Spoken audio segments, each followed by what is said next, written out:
আসসালামু আলাইকুম। আপনারা সবাই জানেন যে আমার অনেক বন্ধু আছে, অনেক শুভাকাঙ্ক্ষী আছে। ফেসবুকে অনেকে দেখছেন বা সবসময় দেখেন আমার ছবিতে। তো আমি কিছুদিন ধরে বন্ধুদের সাথে যোগাযোগ অনেক কমিয়ে দিয়েছি, দেখা করা অনেক কমিয়ে দিয়েছি। তো চিন্তা করেছিলাম যে ইসলামিকভাবে চলতে গেলে যত কম মানুষের সাথে চলা যায়, মেশা যায়, সেটা চিন্তা করেছিলাম। কিন্তু পরে চিন্তা করলাম, আমি যখন পোস্ট করেছিলাম ইসলামিকভাবে চলবো, অনেক বন্ধুরা আমাকে শুভেচ্ছা জানিয়েছেন, আমাকে ইনবক্সে অনেক উৎসাহ দিয়েছেন। আমার অনেক বন্ধুদেরকে নিয়ে আমি বিগত দিনে অনেক ভালো কাজ করার চেষ্টা করেছি, মানুষকে হেল্প করার চেষ্টা করেছি। তো এখন তাহলে তাদেরকে আমি কেন ছেড়ে দিব? তো আমি যাদেরকে নিয়ে ঘুরতাম, যাদেরকে নিয়ে আড্ডা দিতাম, গান বাজনা করতাম, তো তাদেরকে তো আসলে ছেড়ে দেওয়ার কোনো কারণ আমি দেখি না। আমি যেটা ভেবেছি যে আমি যাদেরকে নিয়ে ঘুরতাম তাদেরকে নিয়ে এখনও ঘুরবো, ইসলামিক আলোচনা করেও ঘোরা যায়।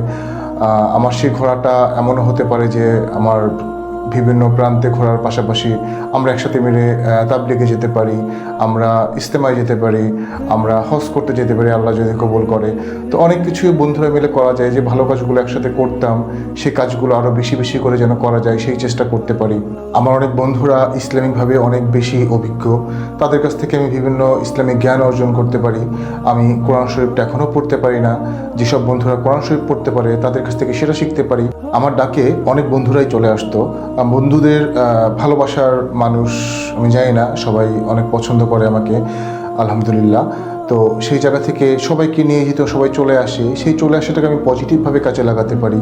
ফেসবুকে যারা আমার বিভিন্ন অ্যাক্টিভিটি দেখতেন, তারা যেহেতু সেগুলো লাইক করতেন, ফলো করতেন, কমেন্টস করতেন, তো আমি যদি ইসলামিকভাবে কিছু করি বা ইসলামিক কিছু কন্টেন্ট তৈরি করি, সেগুলো আপনারা দেখতে পারেন। অনেকেই আমাকে কমেন্টস করেছিল যে ইসলামিক কন্টেন্ট করার জন্য, ইনবক্সে করেছিল। আমি আসলে অনেক ইসলামিক অভিজ্ঞ না, আমি কিছুই জানি না ইসলাম সম্পর্কে।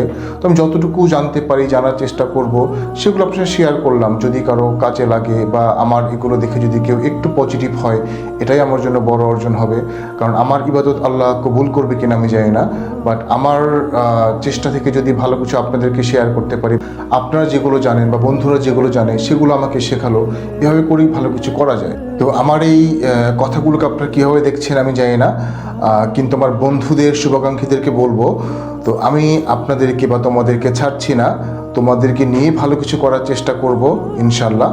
একসাথে ভালো পথে হেঁটেছি, কিছু খারাপ পথেও হেঁটেছি, তো এখন একসাথে দীর্ঘ সময়ের জন্য ভালো পথে কেন হাঁটার চেষ্টা করব না? ইদানিং জান্নাতে যাওয়ার জন্য খুব বেশি আমার লোভ হচ্ছে, সত্যি কথা যেটা। তো বন্ধুদের নিয়ে সেই চেষ্টাটা আমরা করি, আল্লাহ যদি আমাদেরকে কবুল করে। আর ভালো কাজ যত করব আমাদের তো লস নেই, অবশ্যই আমার এটা আল্লাহর কাছ থেকে প্রতিদিন আমরা পাবো। তো কে কীভাবে দেখবে আমি জানি না, বাট আমি এভাবে করে চিন্তা করছি। যদি ভুল হয় সেটা আমাকে দয়া করে ইনবক্সে আমাকে জানাবেন। অবশ্যই আমার জ্ঞানের পরিধি অনেক অল্প, ইসলামিক জ্ঞান যেটা বলেন অনেক অল্প আমার জ্ঞানের পরিধি। তো আপনাদের মাধ্যমে যদি আরও ভালো কিছু শিখতে পারি চেষ্টা করব, আর ভুলগুলো ধরিয়ে দিবেন। এখন পর্যন্ত আমার ভাবনা এতটুকুই।